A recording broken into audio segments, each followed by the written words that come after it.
Bienvenue à tous dans ce podcast L'Apéro Immo. Je ne sais pas exactement quand il va sortir, sûrement début ou mi-avril. En tout cas, l'idée, vous le connaissez, c'est que pour ceux et celles qui ne nous ont pas encore rencontrés dans des conférences, vous avez la possibilité de venir nous rencontrer directement en présentiel dans l'une de nos conférences. Pour ça, il vous suffit d'aller sur notre site internet immoevolution.com et vous allez dans l'onglet Apéro Immo et vous sélectionnez la ville de votre choix. On vous recontacte pour vous inscrire aux prochaines conférences. Là, les prochaines à venir, on a un Grenoble dans peu de temps, on a un Nantes, un Rennes, un Bayonne, un Toulouse. Ouais. On a plusieurs conférences qu'on va venir faire un peu partout en France. Donc venez nous rencontrer, c'est l'histoire d'échanger, de comprendre ce qui se fait dans votre secteur, dans votre région, les projets qui peuvent être les plus intéressants. Et surtout, l'idée, c'est qu'on puisse échanger autour d'un verre à la fin, qu'on puisse comprendre individuellement vos projets dans cette démarche un peu en dehors des réseaux. On va aussi avoir un webinaire. La semaine de vacances où toutes les vacances se croisent et où du coup on ne peut pas faire d'apéro IMO puisque tout le monde est en vacances. On aura cette semaine-là, donc le 21-22 avril, l'un ou l'autre, pour l'instant le 22 plutôt, un webinaire pour discuter de thèmes différents de ceux de la conférence d'ailleurs. Donc si certains sont venus en conférence, eh bien n'hésitez pas à vous inscrire au webinaire, c'est complémentaire, les deux vont ensemble. On fera une petite story sur Insta pour vous, que vous puissiez vous inscrire. Évidemment. Aujourd'hui, quelques nouveautés, actualités à voir, quelques questions que nous a préparé Léa, quelques questions aussi évidemment d'investisseurs comme d'habitude, et un petit tu préfères. Alors sur l'actualité, cette semaine, on n'a pas beaucoup de choses à voir, rien de très spécifique. Ouais. Début mars, donc on rentre dans le 3e mois de l'année, donc fin du premier trimestre, pardon, on est début avril. Début avril, c'est le 4e là. J'ai oublié un mois, pardon, excuse-moi. Début avril, on a passé le premier trimestre de l'année, donc ça s'étudie toujours beaucoup en trimestre. Des prix qui continuent de monter, pas de manière égale partout. Mais c'est assez intéressant de voir que dans des Mulhouse, on a pris 2,7, Bordeaux, on a pris 3, des choses comme ça. Ouais, on sent que ça commence à repartir. Ouais. On a les prix qui repartent à la hausse, on a les conditions bancaires qui restent identiques. Je crois qu'on est sur le 14e mois de baisse consécutif pour l'instant. Voilà, tout se passe bien, dans le meilleur des mondes. C'est ça, plutôt bien, le plan se poursuit. Tout est plutôt intéressant. Niveau actualité, pas grand-chose, si ce n'est les frais de notaire. Frais de notaire qui commencent à être votés, ça a déjà été voté quasiment partout en France. Certaines régions résistent. Les Landais n'ont pas encore voté, par exemple. Donc sur certaines régions, comme par exemple Biarritz, Pays Basque, Béarn, Pyrénées-Atlantiques, c'est passé au 1er avril, l'augmentation à ce qu'ils appellent à 5%, mais bon, la hausse de 0,5%. Ouais. La plupart des autres départements de France vont voir cette augmentation passer en mai, certains en juin, et ensuite très très peu n'ont pas voté. Voilà, c'est à peu près tout ce que j'ai à dire pour les actualités immobilières cette semaine. Ouais, bah ça change pas grand-chose, si ce n'est qu'au lieu de payer 8%, on paiera 8,5% de frais de notaire. Alors c'est plutôt 7,5-8, ouais, quand même. 8,5, t'anticipes une prochaine hausse, là. Ouais, c'est déjà assez cher. Ça dépend, mais sur des projets à 100 000 euros, c'est vrai qu'on est plutôt aux alentours des 8 et on passerait à 8,5. Mais au-delà des 100 000, on était plutôt à 7,5 et on se décale progressivement vers les 8%. Quoi. Ouais, non, sinon la grosse information, l'actualité qui va peut-être nous toucher, mais ça je sais pas encore à quel niveau, c'est l'augmentation des droits de douane. Ouais. Qui a été passé par Trump, mais là dans la nuit, je crois que c'est hier soir que ça a été voté. Le SP500, donc l'indice boursier des États-Unis, a bien piqué après ça. Ouais. Donc je sais pas trop à quoi s'attendre, mais effectivement aujourd'hui par exemple le vin, on en parlait, les vignobles, tu m'en parlais, qui ont du mal. Tu sais que je crois 30% de leur chiffre d'affaires, je crois, c'est les États-Unis. Ouais. Avec la hausse des droits de douane, etc., ça va être encore plus compliqué. Donc peut-être que dans 2 semaines, on achète un vignoble pas cher. C'est ça l'information qu'on retire. Non, mais c'est vrai point. Hein. N'hésitez pas, si vous aimez le vin, à soutenir les vignerons, toutes les personnes qui ont ces domaines-là, parce que c'est assez catastrophique. On était à Bordeaux pour l'apéro IMO il y a 2 semaines. Ouais. Il y avait un vigneron qui était présent, donc lui avait de la chance parce qu'il fait pas que, il n'est pas que vigneron, il a aussi investi, il a de l'immobilier. Mais il m'expliquait qu'il avait un confrère sur 2 ou sur 3 qui était border, voire qui avait déjà fait faillite. Donc c'est énorme. Et donc bon, voilà. On continue de soutenir ça, nous, avec nos apéros IMO en France. Bien sûr. Là, entre 2024 et 2025, je suis sûr on a déjà sauvé 1 ou 2 domaines. C'est sûr. D'ailleurs, si vous voulez sponsoriser l'apéro IMO et nous envoyer des caisses de vin, n'hésitez pas. Envoyez un mail, on se fera un plaisir d'en discuter. Mais les droits de douane qui montent, donc effectivement, pour la France, si ça touche d'autres domaines et qu'on a une croissance moins forte, alors après, on n'est pas non plus dépendant des États-Unis, mais c'est quand même une grosse part des exportations dans la balance. C'est vrai. Si ça ralentit la croissance, eh ben, ça va ralentir l'immobilier, etc. C'est important de le prendre en compte. Bon, pour l'instant, on ne s'affole pas. Il n'y a pas de blocus de la France quand même. Ouais, entre l'annonce et les répercussions, il se passe de toute façon. Ouais, et puis c'est pareil. moment, En quoi. fait, je comprends pas trop le contexte de pourquoi ça a été voté. J'ai l'impression qu'ils s'est embrouillé avec Macron. Tu sais, à la Donald Trump, quoi. Qu'ils se sont un peu embrouillés. Ouais. Bah, j'ai pas trop suivi le. Et qu'il lui a dit fais attention, je vais monter les droits de douane. Et qu'il lui a dit oh, mais non, tu le feras jamais. Mm. Et l'autre qui les a montés. Donc C'est- à tout moment, dans 2 semaines, ça repart comme d'habitude. C'est un peu le bras de fer, ouais. Ouais. Je sais pas, je suis pas trop la Bon, voilà. politique. Non, moi non plus. Mais bon, à part ça, cette semaine, pas d'informations notables. J'ai Léa qui nous a écrit quelques petites questions un peu intéressantes. Alors, c'est des questions qui viennent pour la plupart des événements, des questions qu'on peut recevoir en privé aussi. Beaucoup de questions en privé. N'hésitez pas, comme d'habitude, à les mettre aussi sous ces vidéos, sous les podcasts. On y répond avec plaisir. C'est intéressant de savoir aujourd'hui, et on me pose souvent la question, d'ailleurs, là, on m'en a parlé, je pense, 4 fois la semaine dernière. On m'a dit, mais comment vous faites en termes de temps pour gérer Imo Evolution, pour vos investissements, parce qu'on vend, on rachète, on revend, on rachète, on fait des opérations, il y a Imo Evolution, il y a la vie personnelle, etc. Plusieurs fois, on m'a posé la question, mais concrètement, comment vous faites? Comment s'organise l'agenda de Martin Bourgeois aujourd'hui, au jour le jour? Ben, Celle d'un investisseur entrepreneur, on va dire. ouais, alors l'agenda que j'ai aujourd'hui, faut savoir que je bosse beaucoup. Et c'est un truc que je vous souhaite à tous. Le jour où vous avez plus besoin de travailler et que vous trouvez un truc qui vous passionne, vous vous mettez souvent, on se met souvent en tant qu'humain à travailler beaucoup dans ce truc-là, mais non plus pour l'argent, mais parce que c'est un kiff. Donc moi aujourd'hui, je suis dans cette posture-là. Et donc mon agenda, c'est beaucoup de travail et en fait j'ai la chance d'être bien entouré. J'ai quand même des super équipes, que ce soit avec toi, que ce soit avec Alexis, que ce soit avec Léa, que ce soit avec ma compagne également qui bosse avec moi sur la menuiserie Martin. Donc aujourd'hui en fait j'ai peut-être 80% de mon temps que je passe sur Imo Evolution parce que c'est très chronophage, on se déplace beaucoup, on s'implique beaucoup dans les projets de nos clients parce que on parle pas d'acheter une baguette de pain, quoi. C'est des gros investissements, c'est des virages dans leur vie pour la plupart.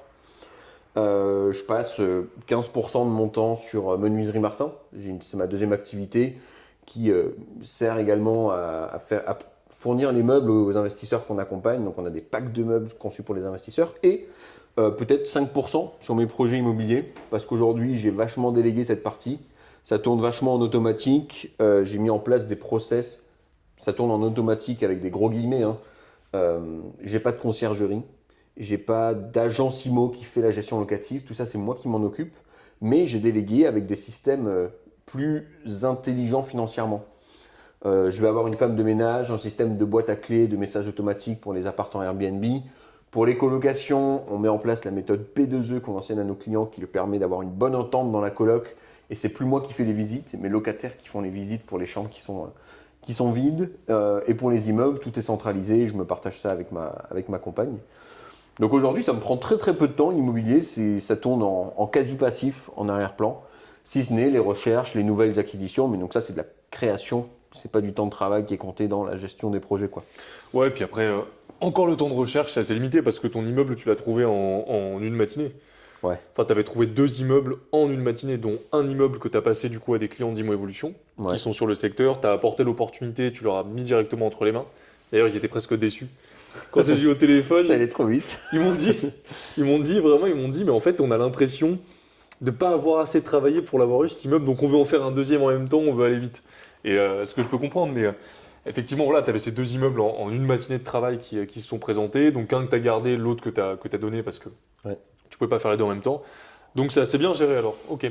Et ton emploi du temps, tu vois, au jour le jour, si on rentre plus dans le côté entrepreneur et investisseur, une journée type de Martin Bourgeois, c'est quoi aujourd'hui si on doit se projeter par exemple? Alors moi, je suis un couche-tard. Donc le matin, je me lève tard aussi. Je me lève vers 8h30, un truc comme ça. J'adore, parce que ton tard, c'est quand même pas un très très tard quand même. C'est pas... Non, mais 8h30, enfin, la moyenne des gens, la moyenne de nos clients se lève à 7h, tu vois, pour être au boulot à 8h. Moi, je me lève à 8h30 pour être au bureau à 9h30. Donc je me lève, petit-déj avec ma chérie sans le téléphone, très important. Ensuite, je vais nager pendant 10 km dans mon lac privé. Oui, bien sûr. Bien sûr. Dans les douves de ton château, évidemment. Non, ensuite, moi j'ai pas trop de routine matinale, si ce n'est être dans un espace sain, un espace où je suis juste avec moi-même, sans distraction. J'aime bien cet espace-là. J'arrive au bureau vers 9h30, parfois 10h, ça dépend l'heure à laquelle j'ai fini la veille. Le matin, je suis plutôt dans des missions opérationnelles. Je suis pas trop dans le décisionnel parce que moi je suis pas efficace le matin dans les prises de décision. Je suis plutôt efficace en début d'après-midi. Donc, fin de matinée opérationnelle et ensuite j'ai une courte pause pour manger le midi. Donc je fais pas à manger. J'ai des plats que je commande sur Season si ça vous intéresse. C'est un plat tout préparé que tu payes 10 euros. Tu en as 5 qui t'arrivent dans la semaine. Donc tu n'as pas besoin d'aller te chercher à manger ou de faire à manger le midi. Donc je mange mon plat, je reprends à 14h. C'est là qu'on a les réunions. C'est là que c'est mon temps où je prends des décisions importantes en début d'après-midi. Ensuite, coaching avec les clients et je gère un peu les équipes et les différents pôles pendant la journée. Le soir, généralement, coaching collectif avec les clients qui commence à 19h, qui finit vers 20h, 20h30, 21h. Et comme tout entrepreneur qui se respecte, la compta, la gestion, les trucs comme ça se passe le soir. Des fois sur l'ordi, quand j'ai quelques trucs à faire, des mails, des contrats à faire. C'est à peu près ça. Ouais, c'est ça. Tu commences tard, mais enfin tard encore, mais tu finis tard, quoi. Ouais, et 1 à 2 fois par semaine, généralement c'est le week-end, je vais faire un peu de sport. Ok, très bien. Et t'ambitionnes quoi du coup pour la suite? Est-ce que c'est un rythme que toi tu gardes? Est-ce que tu te vois aussi, tu parlais de développer d'autres activités? Parce que tu vois, par exemple, j'ai Thibaut qui me posait une question super intéressante avec Gédéon, qui était présent à l'apéro IMO de Lyon, qui sont donc des clients. Thibaut qui a fait un super immeuble. D'ailleurs, on a des vidéos, on a des rushs, un Ouais, extrait alors vidéo non, mais on a une photo. peut-être. On a une photo de ton immeuble, on vous la mettra. Maintenant. Et oui, Thibaut qui me demande, qui me dit voilà, bah, c'est vrai que ce qu'on a fait c'est super, l'immeuble j'en suis hyper content, la qualité de service est géniale, mais il se demandait comment est-ce qu'on allait maintenir la même qualité de prestation de service au fur et à mesure du temps, avec bah, du coup de plus en plus de clients à accompagner, même si on bride un peu les inscriptions. Comment est-ce qu'on fait pour continuer de délivrer avec autant de qualité? Est-ce que toi tu fais quoi? Tu maintiens le nombre de clients, tu fais grossir les équipes, tu travailles 2 fois plus fort, tu vois ce que je veux dire? C'est quoi la suite pour toi dans ton organisation? Bah, en fait, l'idée c'est que moi ça m'intéresse pas de former, ça m'intéresse toujours pas de former 2000, 3000 personnes par an et de pas avoir de résultats. Moi, ce qui nous intéresse dans Immo Evolution, c'est en accompagner 150, 200 et avoir 150, 200 projets finis à la fin de l'année. Donc pour que ça fonctionne, c'est très simple. Si on a des sessions d'accompagnement qui grossissent, eh ben on embauche des nouveaux master coachs. Donc c'est parfois des anciens clients qui ont eu du résultat et qui ont envie de s'investir davantage dans l'écosystème. Parfois ça peut être un investisseur extérieur qui a pas mal d'expérience et on lui montre le mécanisme, etc. Et il y a une grande partie de formation avant qu'il puisse accompagner lui aussi. Donc en fait c'est ça l'idée. Et moi je suis surtout sur la partie small group training. C'est plutôt les master coachs qui sont sur la partie individuelle. Et comme ça nous permet de garder une super qualité, de pouvoir délivrer auprès de plus de personnes, de maintenir un taux de réussite qui est assez incroyable. On est à combien de pourcents de réussite? On est à 85%? Ouais. Quand tu fais la moyenne post-session aussi des projets qui arrivent dans les semaines suivantes, etc. Ouais. On n'a jamais été en dessous de 75 jusqu'à présent. Ouais, donc on est à 80-85% de réussite, parfois même un petit peu au-delà. Et donc l'idée c'est de garder ça et de maximiser encore plus, quoi. Donc voilà, aujourd'hui on fait rentrer des nouvelles personnes dans l'équipe. On est 4 et possiblement 5-6 dans les prochains mois. Ça va augmenter rapidement. Peut-être 12. Ok, super intéressant. Donc la journée, c'est du boulot. Ouais. Et puis, c'est vrai que je ne le précise pas, mais il y a aussi des moments où moi je peux couper complètement. C'était quand? C'était hier après-midi, de 15h à 17h. J'étais en train de me balader à Biarritz avec ma chérie. On allait manger une glace au bord de la mer. J'ai aussi la possibilité de prendre ces moments off un peu quand je veux, quoi. Mais quand tu étais parti au ski aussi, tu avais pas mal déconnecté, non, quand même? Ouais. T'avais checké les messages sur le télésiège, tu m'avais dit? Mais tu es quand même rentré dans cette phase où il y a des équipes sur lesquelles tu peux te reposer un petit peu et en t'organisant, c'est possible de prendre des jours off. Bon, même si c'est pas le genre de Carrément. truc qui arrive très très souvent. Bah oui, mais quand t'es passionné par ce que tu Oui, fais, non, mais t'es voilà, pas, c'est ça. Ouais. Non, mais que les gens s'imaginent pas que tu prends. t'es pas à la recherche de tes 5 semaines de congés par an, quoi. Non, mais c'est sûr. Mais effectivement, c'est de l'organisation. Ouais. Ok, mais question suivante. Alors, moi, j'en ai une pour toi. Ouais, Plutôt longues vacances ou plutôt gros week-end? longues vacances. Longues vacances, toi? Ouais. Moi, je préfère. Moi, je suis très. Euh, je suis très amnésique déjà pour commencer. J'ai oublié le mot. Je suis très. euh, Moi, je préfère avoir par exemple 11 mois où je travaille parce que je trouve que quand tu es dans un même cycle et que tu n'en sors pas, c'est beaucoup plus facile de le traverser sans se poser de questions et de manière beaucoup plus efficace. Ah ouais. Tu vois ce que je veux dire? Tu fais 11 mois pleine balle où tu vas à fond, tu les vois pas passer. Alors que si tu te mets pendant un mois complet, tu es à fond, et là, hop, 4 jours détente. Après, il faut le temps déjà de revenir, de se remettre et tout. Tu commences à te remettre, hop, petit week-end de Thalasso. Tu reviens, tu te remets, week-end à l'étranger. Non, c'est trop dur. Moi, j'y arrive pas. Ah ouais? Donc, moi, je préfère, non, tranquille. On Et est par pas- contre, quand j'y vais, je passe un mois, je fais rien, quoi. Ouais, on n'est Je pas fais foutu rien. pareil. Ah ouais? Mais de toute façon, toi, t'es du soir. Moi, je suis du matin. C'est ça. Moi, je préfère me lever à 5h, 6h, commencer ma journée avec une séance à la salle et commencer à bosser à 7h. Ouais. Finir Mais, tôt. mais tu vois, moi, j'aime bien ce côté inverse où, après un mois où j'ai travaillé très fort, me faire un petit week-end de 3 4 jours, aller claquer un peu, dépenser, m'amuser. Allez, Ça, claquer un peu. Je t'ai vu comme un prince Qatari, là. non, Avec du le tout. turban. Non, non, pas du tout, mais tu vois, prendre un bel hôtel, aller un week-end en Espagne, ou un week-end à la montagne, ou un truc comme ça, m'amuser. Moi, j'aime bien ce fonctionnement-là, tu vois. Ouais, c'est vrai. Ça permet juste d'avoir un peu d'oxygène et tu sais, Bah, c'est la récompense pas trop différée, quoi. ouais. Bah, c'est vrai que moi, je l'ai fait avec l'anniversaire d'Inès, par exemple. Mais de moi-même, je sais pas. Moi, je me dis que je prends le week-end, quoi. Ok. Je fonctionne beaucoup sur un rythme où 5 jours où je suis à fond, à fond, à fond. Où effectivement, je travaille le matin, l'après-midi, le soir. La nuit, La nuit, le lendemain. ça m'est arrivé la nuit ces derniers temps. Et le samedi, je vais travailler, mais plus détente. Le samedi, c'est je sors l'ordinateur. Peut-être que le matin, je me réveille tôt, je vais au sport. Je vais faire 3-4 heures. Mm. Puis à 13 heures, je suis tranquille. Et puis ensuite, je reviens sur mon téléphone, je sais pas, de 17 à 18. Voilà, c'est de manière éparse, mais je suis tranquille. Et le dimanche, par contre, le dimanche, personne ne me parle. Le dimanche, c'est mon téléphone en mode avion. Je fais la sieste, je lis un livre. J'ai 90 ans, c'est terrible de s'en Non, rendre mais compte au travers d'un Par podcast. contre, mais- sur le week-end, moi, c'est le même fonctionnement que toi. Ah ouais, non, non, mais c'est. Ça, par contre, c'est obligatoire. Pour le coup, Ouais. tous les jours, tout le temps, c'est pas productif. C'est pas tenable. Et en fait, moi, je me tiens parce que j'aimerais bien. Moi, si je m'écoute, je le fais tous les jours. Mais sans t'en rendre compte, tu perds en performance, t'es Tu- fatigué, c'est pas bien. Tu te crames, ouais, Ouais, non, non, c'est horrible. c'est clair. Mais je préfère, ouais, longues vacances.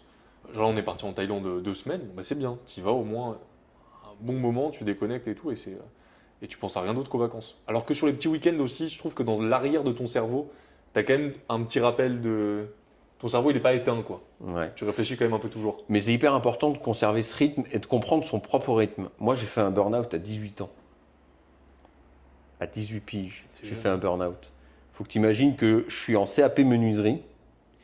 Je cumule 39 heures par semaine en tant qu'alternant. Et quand tu es alternant dans la menuiserie, tu sais, tu es le mec qui porte tous les trucs lourds, qui fait toutes les tâches que les autres n'ont pas envie de faire parce que tu es apprenti, tu es là pour apprendre et apprendre un peu à la dure.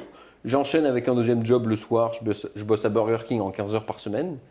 Et les soirs où je bosse pas, ben, je fais des missions d'intérim. Donc je vais bosser, trier les chaussettes à Intersport, faire des inventaires, des trucs comme ça à la con. Et j'ai tellement poussé, parce que justement, je connaissais pas cette limite. J'ai tellement poussé que j'ai complètement craqué, quoi. J'ai complètement craqué. Un week-end, impossible de me lever. Impossible de me lever, cloué au lit pendant 3 jours. Quand je me levais pour aller aux toilettes, je me cassais la gueule. J'ai cassé la cuvette des toilettes avec ma tête. Truc de fou, 18 piges. Ouais, non, mais c'est trop. Et ça a été le déclic après lequel je me suis dit, putain, faut que je change ça, quoi. Faut que je change ça, faut que j'arrête d'échanger mon temps contre de l'argent parce que, ben voilà ce que ça donne. Et, euh, et derrière, c'est plus écouter son rythme, avoir conscience que même si sur le moment, t'es pas fatigué, tu sais, il y a un truc psychologique, ça te sape psychologiquement en soum soum, quoi. Derrière, il y a un truc où Tu t'en rends pas compte, tu t'en rends compte quand t'es sur le point de craquer, quoi. Tu sais que c'est marrant, on a vraiment deux expériences complémentaires. En fait, en t'écoutant parler, moi je crois que je me rends compte que j'ai fait un burn-out de flemme. Tu sais, à force de Ça existe rien... pas, ça. Si, tu sais, à force de rien faire, de rien produire, de vouloir que sortir, faire la fête, etc. Moi j'ai fait un burn-out de ça, quoi. Non mais c'est nul, enfin je sais pas... T'avais plus envie de rien faire. Non, non, non, j'avais envie de faire... Non, c'est là que ça m'a donné envie de bosser, et c'est là que j'ai lancé mes premiers business. C'est Ok. que moi, dans le même âge, à 19 ans, il y a un moment où j'étais là, j'étais bon, ça fait 3-4 ans qu'on enchaîne les soirées, que j'arrête pas de faire la fête, tu vois, que détente, etc. Peut-être que là, faut changer des choses, parce qu'à ce rythme-là, je sais pas où je vais, mais je vais pas loin, quoi. Ok. J'ai fait un burn-out de flemme, moi. Non, mais vraiment, Nouveau concept. nouveau concept. Partagez-nous votre burn-out à vous, c'est un burn-out de quoi? Attends, mais je viens de créer un concept en vrai. Il est pas incroyable ce concept? Le burn-out de je fais rien. Ah non, non, mais ok. Ah putain, c'est pas mal ça. Ah, je le vois déjà en gros, le titre putaclic. J'ai fait un burn-out à 18 ans. J'ai fait un burn-out à rien foutre de ma vie. Ah, mais c'est vrai, c'était ça. Hein. Ok, donc ouais, je sais même plus pourquoi on disait ça. Ouais, on parlait de l'agenda. Ah oui, c'est vrai. On parlait de l'agenda. Ok, donc très intéressant. Et alors du coup, je voulais faire le pont tout à l'heure. Tu parlais de, et on en parlait aussi, on en a déjà parlé plein de fois, de nos conjointes. Future femme pour moi, d'ailleurs. Si vous êtes un prestataire de mariage, n'hésitez pas à m'envoyer un mail. C'est pas facile à organiser. Mais ouais, question intéressante. Et surtout question intéressante parce qu'on voit beaucoup de contre-exemples euh, qui ont subi cette décision-là à la base sans y réfléchir. Investir avec son ou sa conjointe. On l'a fait tous les deux. On voit plein de personnes qui l'ont fait pour le meilleur et pour le pire. Euh, Quel avis tu as là-dessus? Est-ce que c'est une bonne idée de se lancer avec avec son conjoint, sa conjointe? Est-ce qu'il vaut mieux différer les avantages, les inconvénients? Qu'est-ce que tu en penses de ça, toi? Alors, sur Internet, tu entends des gens avec des avis très tranchés là-dessus. Moi, je pense qu'il faut pas avoir un avis trop tranché, c'est dépendant de la situation de chacun. On va pas conseiller la même chose à Corentin qui est en couple depuis 6 mois, à Emmanuel qui est en couple depuis 15 ans, tu vois. C'est pas faut complètement dissocier ça, c'est pas les mêmes objectifs. Moi, ce que je pense, c'est que quand tu es en couple depuis pas longtemps, fais tes trucs de ton côté. Et sur la durée et la stabilité de ton couple, tu feras des projets. Je te recommande d'abord de faire un projet, par exemple, d'achat-revente en résidence principale avec ta compagne. Si c'est le premier investissement, tu peux faire un projet locatif, mais dans une idée de le garder quelques années, de le revendre. Tu te dis pas, ouais, vas-y, ça fait 1 an qu'on est en couple ensemble, on tape un immeuble, on met 400 000 euros dans un projet et Inch'Allah, on le garde 15 ans, tu vois. Pour moi, c'est pas la bonne démarche. Il faut être prudent et en même temps utiliser cette force d'être à deux. Moi, je sais que je l'ai utilisé au début en investissant seul de mon côté et ma compagne me soutenait énormément là-dedans. Donc moi, j'ai fait mes projets seul. Par la suite, je lui ai rendu en la faisant investir, en investissant avec elle également. Et moi, j'ai trouvé ce fonctionnement que ça correspondait bien à ma situation. Mais je ne suis pas trop fan des gens qui font des généralités là-dessus parce qu'encore une fois, ça dépend des couples de chacun. Tu vois, il y a aussi un truc qu'on voit beaucoup et ça, c'est assez tragique. Mais tu sais, la personne qui a divorcé il y a 3 ans, qui a trouvé une nouvelle personne et boum, c'est parti, viens, on fait 2 immeubles ensemble. C'est le renouveau et on s'engage un peu trop des fois sur le côté opposé. Ça peut être très bien, je dis pas que c'est pas bien, je dis que ça peut être très bien. Faut juste être sûr de soi, faut être prudent aussi et avoir son projet chacun de son côté. Ça peut être Ouais, moi j'ai un quand même. premier pas Bah, c'est ensemble, ça. un premier pas ensemble parce que si le mec fait son projet de son côté et que madame le soutient, bah en fait c'est comme si c'est presque le même challenge que s'ils avaient fait un projet ensemble en termes d'implication, de soutien, etc. Et demain ce sera encore Ou plus inversement simple. d'ailleurs. Hein. Ce sera encore plus simple de faire un projet ensemble. On a tellement de femmes qui sont moteurs de leur mari. Ouais, c'est vrai. C'est- Le nombre de femmes Ouais. qui ont divorcé et qui, au mois de mars, nous ont rejoint notre accompagnement, c'est Mais incroyable. c'est exactement là où je voulais en venir aussi par rapport à ça. Moi, je suis d'accord qu'il ne faut pas faire de généralité, mais quand même, j'ai l'impression qu'investir seul et avoir ses investissements, c'est une nécessité. Combien de personnes on a vu et on accompagne, hommes ou femmes d'ailleurs, moi j'ai l'impression qu'on est là-dessus, c'est très égal, il y a une vraie parité. Mm. Même si demain tu ne te fais pas avoir, sur le côté, l'autre est parti avec tout. Ouais. Le nombre d'exemples qu'on a de quelqu'un, on se marie, on fait les projets à deux, on divorce, et bah du coup, il faut revendre tous les projets. Et en fait, alors ok, financièrement, tu ne te fais pas avoir, tu n'as pas perdu d'argent, tu en as peut-être même gagné un petit peu, mais ça signifie que si de ton côté, il n'y a pas quelque chose, tu dois tout recommencer à zéro. Ah ouais, t'as perdu 3, 4, 5, 15 ans. Et là, ces derniers mois, j'ai eu, je crois, 2 ou 3 exemples de personnes, même situation. On a acheté un appartement. On allait en faire une colocation. Ça allait être rentable, ça allait être intéressant. On s'est séparés, on l'a revendu, retour à la case départ. Et du coup, tu as vraiment perdu entre le moment où tu as commencé les recherches, où tu n'es pas formé, où tu n'as pas de compétences, où tu ne sais pas ce que tu veux, les premières visites, Ouais. les estimations, les offres, enfin une offre acceptée, la signature, le notaire, les travaux, l'achat. Il se passe 2 ans, quoi. Et maintenant, il faut le revendre. Alors que tu n'as même pas touché un loyer. Et c'est reparti. Tu perds 6 mois, 8 mois.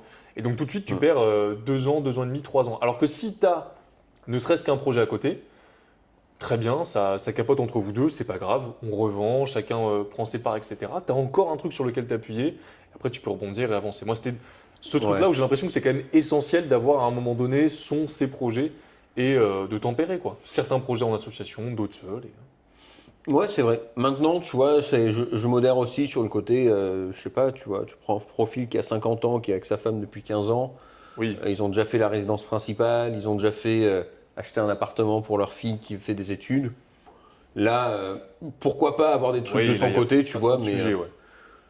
mais donc c'est pour ça, tu vois, je prends ce sujet vraiment avec des pincettes parce que c'est vraiment à chaque cas de figure des réponses différentes.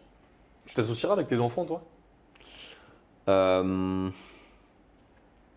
J'y ai pas pensé. Est-ce que tu vas être un associé dur avec tes enfants ou un associé souple? Ouais, je crois plutôt. Je pense que t'as la réponse, hein. Dur. Ouais, un peu, ouais. Non, parce que le monde est cruel, quoi. Il n'y a pas de raison que. C'est formateur, tu vois. De toute façon, tu vas pas le planter, ton gosse, mais Ce serait trop drôle que tu le plantes, tu sais, pour lui apprendre. j'imagine. Et je Hop prends, là, c'est ma SCI maintenant. je prends seulement 90% des Ah, c'est parts. ça, c'est ça. Non, non, c'est pas ça que je veux dire. Mais dans l'idée, c'est. Non, faut pas les. Je pense qu'il faut pas trop les épargner. Quand tu es à l'aise dans l'inconfort, tu es à l'aise toute ta vie. Tu vois, moi, quand j'étais gosse, on a fait 10 ans d'expat quand Mhm. j'étais gosse.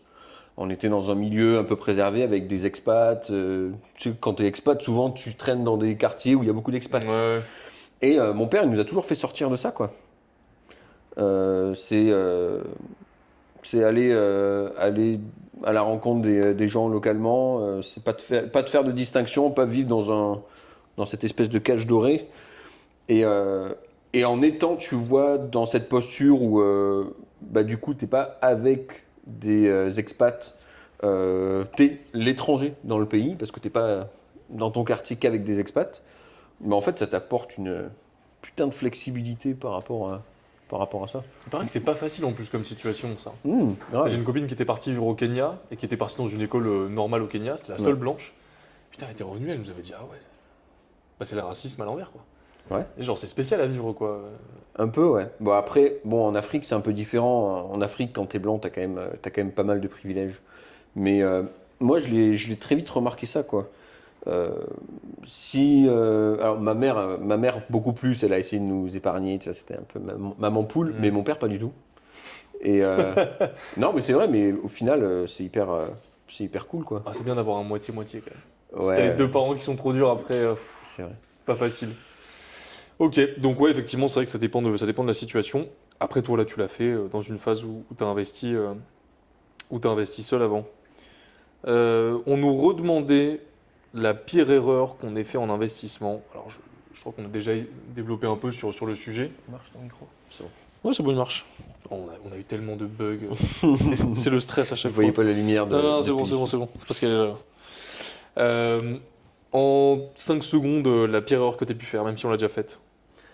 La pire erreur que j'ai fait, euh, mal estimer les travaux. Ok. Oui, mais tu l'avais dit. Mais en tant que menuisier, du coup, toi. Ouais, du coup j'ai pu le rattraper.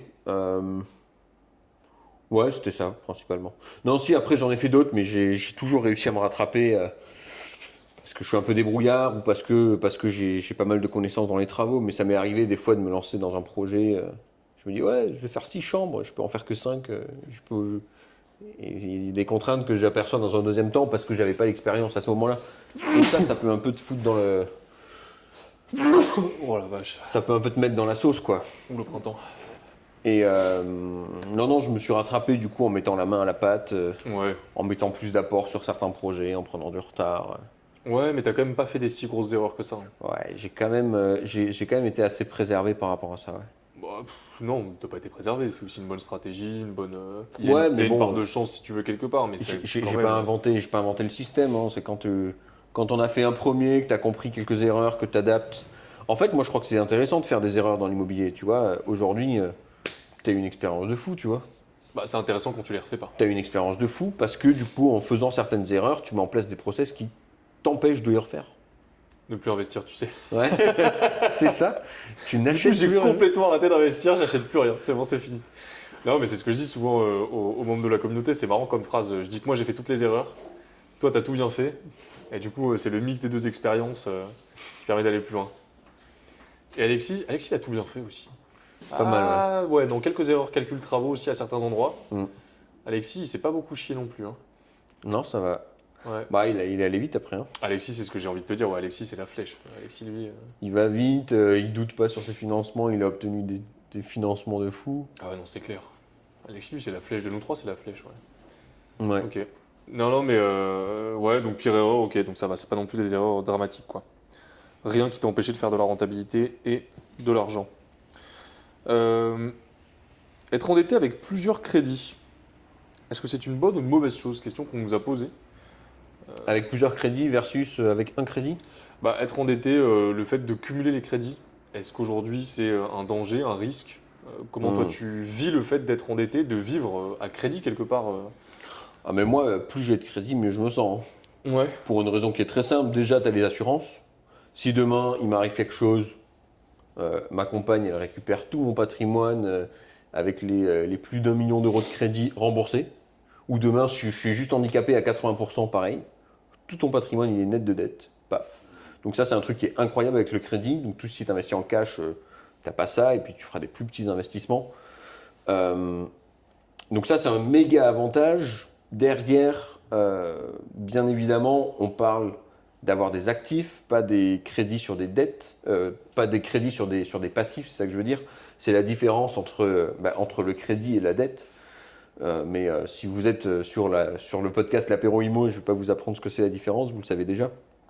Donc aujourd'hui, moi, ça ne me dérange absolument pas d'avoir des dettes, d'avoir des crédits, tant que j'ai 50%, 100% en plus qui rentrent en face. Là, aujourd'hui, j'ai quoi? J'ai à peu près 5 000 euros de crédit à payer à la banque chaque mois, mais j'ai 11 000 euros de loyer qui tombent en face. Ça va, je suis relativement serein quand même. Non, mais ça fait plaisir. Mais c'est là, du coup, qu'à l'inverse, tu t'inquiètes par exemple de la France.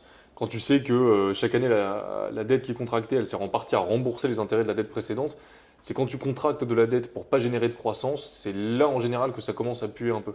Ouais. C'est l'équivalent de faire un crédit pour s'acheter une télé. Ou de faire un crédit pour s'acheter une voiture ou une moto. Non, mais c'est même encore plus loin que ça. C'est l'idée de faire un crédit pour rembourser les mensualités du crédit de ta télé. Oui, Là, on en ouais, est plutôt à ce c'est vrai, stade-là, c'est hein. vrai, c'est vrai. Là, on en est Putain, c'est plutôt vrai. à ce stade-là. C'est vrai hein. qu'on est au niveau crédit au carré là. Regardez, on va vous mettre un petit extrait. Je suis tombé sur un truc, mais pépite l'autre jour. L'horloge de la dette française, et on va vous le mettre en direct. Vous allez voir, toutes les 5 secondes, 10 000 euros de crédit en plus pour la France. Ah ouais. 10 000 euros. 10 000 euros. 10 000 euros. C'est un truc, ça fait flipper. Tapez l'horloge de la dette française, vous prenez le premier lien, et vous allez le voir en direct, ça fait flipper. Ah, moi ça me fait peur, hein. C'est un truc de fou. Bientôt on déménage à Bali, hein. Je le pousse toutes les semaines, je lui dis on va à Bali, on irait pas en Indonésie, en Thaïlande là? T'as pas envie d'avoir un petit poulailler taxé, toi, maintenant? Ah oui, ça, du coup j'ai pas lu l'article, mais ouais il paraît que les poulaillers c'est taxé à partir d'une certaine taille ou je sais pas quoi. Ils vont mettre une taxe sur les poulaillers, mec. Ah ouais, on mettait taxé sur tout. Tu sais que... Tu vois, si tu voulais ta petite autonomie, là, ton potager, ton juste poulailler, tes 6 œufs par semaine. bam. Eh non. Et non. Et non. On en prend la moitié. Faut que tu calcules la rentabilité de ton poulailler avec la taxe foncière de ton poulailler maintenant. Non mais tu sais qu'en plus, moi ce que je trouve ouf, c'est que j'avais écouté un podcast d'un économiste qui disait aujourd'hui, vous prenez un quignon de pain. Tu prends ton quignon de pain en sortant de la boulangerie. Il disait, on ne peut même pas calculer le poids de la taxe sur ce quignon de pain. Parce que, bon, tu as la TVA, très bien, qui a été appliquée sur la vente, mais sur tous les produits qui ont assisté à la vente.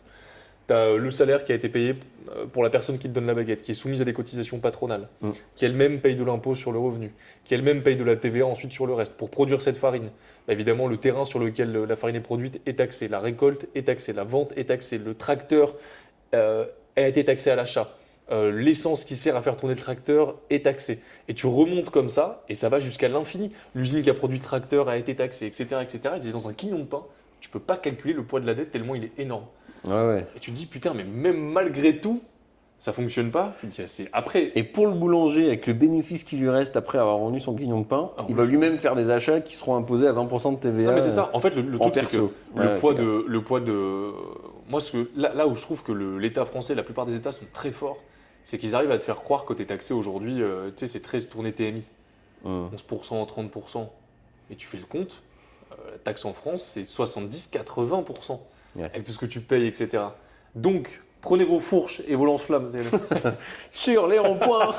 Non, mais après, c'est facile de juger quand tu es dedans. Et voilà. C'est vrai que déjà, gérer un investissement, quand tu vois juste gérer un investissement, c'est pas forcément une évidence. Gérer un pays, je n'ose imaginer la difficulté de la tâche. Mais ouais, c'est chaud quand même. Bah, t'imagines déjà sur chaque transaction immobilière, l'État prend à peu près 7%. Putain, ouais, ça fait cher. 7%, mec. Puis surtout après la TVA sur les travaux, etc. Ouais. Ça On en fait gagnerait plus d'argent s'il n'y avait pas tout ça. Hein. Ouais, ça en fait un paquet de fric. Ah, c'est dommage. Hein. J'aurais déjà acheté ma moto, par exemple. Mon avion. Effectivement, ouais. Donc, c'est pareil. Je sais plus pourquoi on disait ça. Non, mais ça... pour les crédits, oui, c'est ça. Ouais, donc effectivement, max de crédit. Hein. Moi, je vais même aller plus loin que ça. Je préfère emprunter sur 30 ans que essayer de rembourser le plus vite possible. T'imagines si on pouvait emprunter sur 100 ans ou un truc comme ça? Moi, je le ferais. Hein. Voilà, tu as un projet à 2% de rentabilité, tu as du cash flow. Hein. Ah, ce serait incroyable. T'imagines les perspectives que tu as? Tu peux acheter en plein centre de Biarritz, tu peux acheter partout et tout, ce serait fou. C'est ça. Mais ça, c'est parce que les gens, ils n'ont pas conscience à quel point l'argent d'aujourd'hui a plus de valeur que l'argent de demain. Oui, mais tu vas pas rembourser beaucoup de capital si tu revends. Ouais, mais je me gaffe tellement aujourd'hui, je réinvestis, je fais d'autres projets. Putain, je t'ai mis 15 ans d'avance, quoi. Ouais, non, mais c'est clair. C'est ça le plus important. Faut penser au maintenant, pas à l'après. Ouais. Enfin, faut penser à l'après dans le maintenant. Ouf. C'est beau ce que je dis, hein. Waouh. Appelle-moi Freud. Hein. Incroyable. Je nous fais un petit point sur les 90 jours, parce que ça fait longtemps qu'on n'a pas fait un point.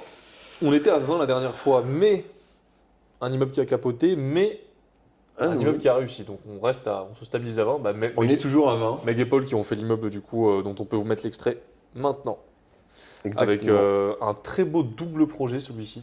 Super intéressant parce qu'au lieu de faire un immeuble, en fait ils en font deux. Mais du coup ça compte comme un ou comme deux? Non, ça compte dans le challenge. Non. Toi tu veux que j'achète les meubles, hein? Bah bien sûr. Tu veux que je meuble l'appartement d'un abonné, toi? Mais moi ce que je veux c'est venir filmer le moment où tu vas meubler l'appartement et puis moi je vais être assis, je vais prendre le café, je vais discuter. Donc on était à 20, on est redescendu à 19, on est à nouveau à 20, il nous reste... on est quoi? Je sais pas. On est aujourd'hui, ce jour où on tourne le podcast, le 3 avril. On a jusqu'au 31 avril, il nous reste... il y a 31, janvier, février, mars, avril, 30. Il nous reste 26, 27 jours. Ok. Pour trouver 10 immeubles. Ok, les 2 tiers, ça va, c'est pas mal. Ah, mais ça commence à se durcir là un peu. Ah, ça commence à être chaud, ouais, c'est sûr. Surtout que voilà, on a là on recule pour avancer, etc. Donc ouais. Donc voilà, ça se présente bien ce petit challenge. Et puis, il se finit quand le challenge déjà exactement?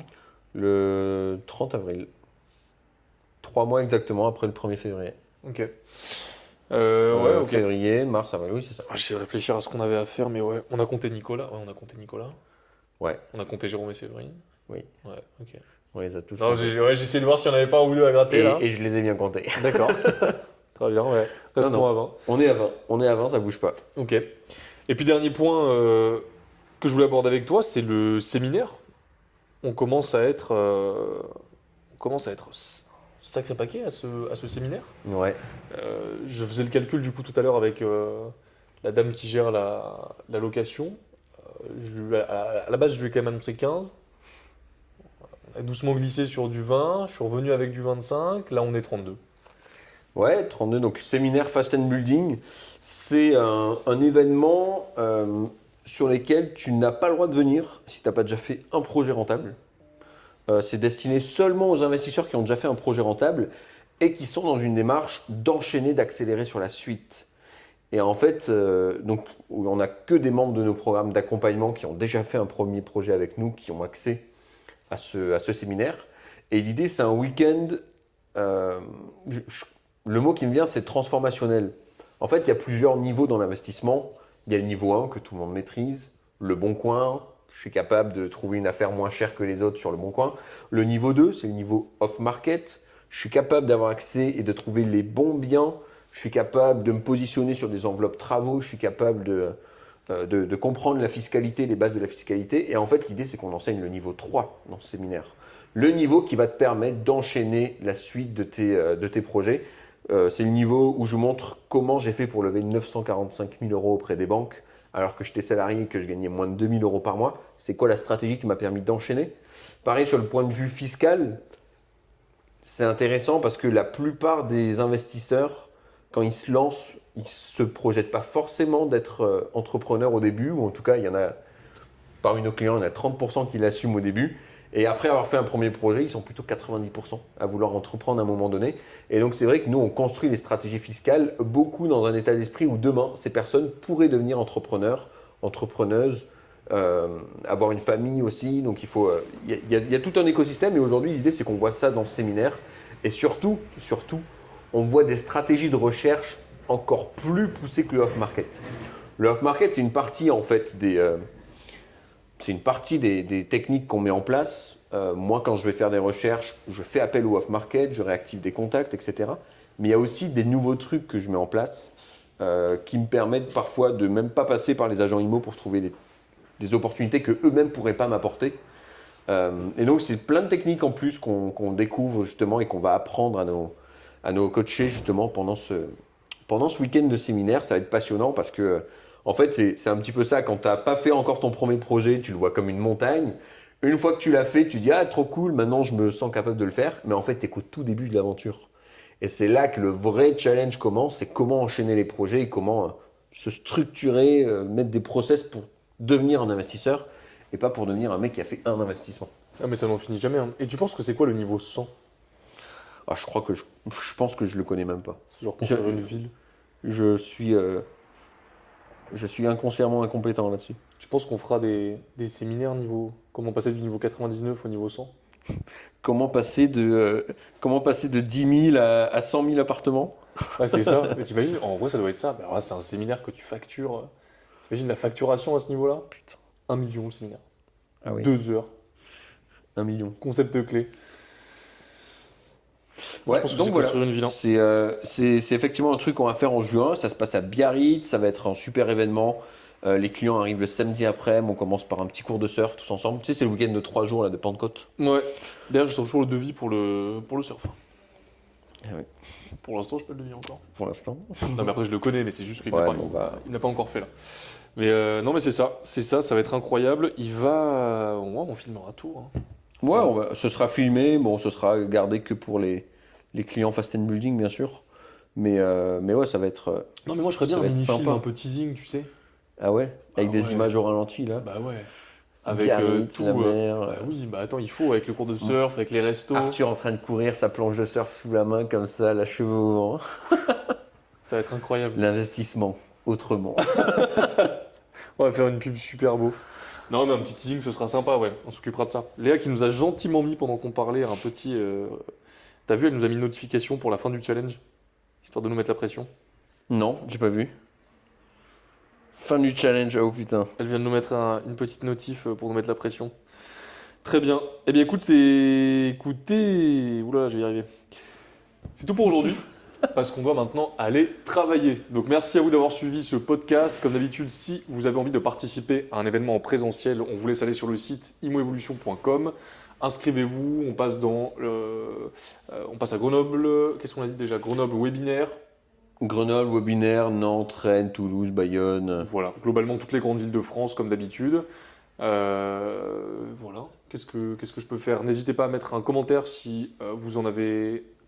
Je suis déconnecté. Si vous avez une question pour le prochain podcast, n'hésitez pas à la mettre en dessous de cet audio, cette vidéo. Faites-vous plaisir.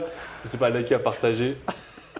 Et n'oubliez pas que vous êtes les meilleurs. Ah non, mais là, Boum. j'y arrive pas. Catastrophique cette fin de podcast. Allez, à la semaine prochaine.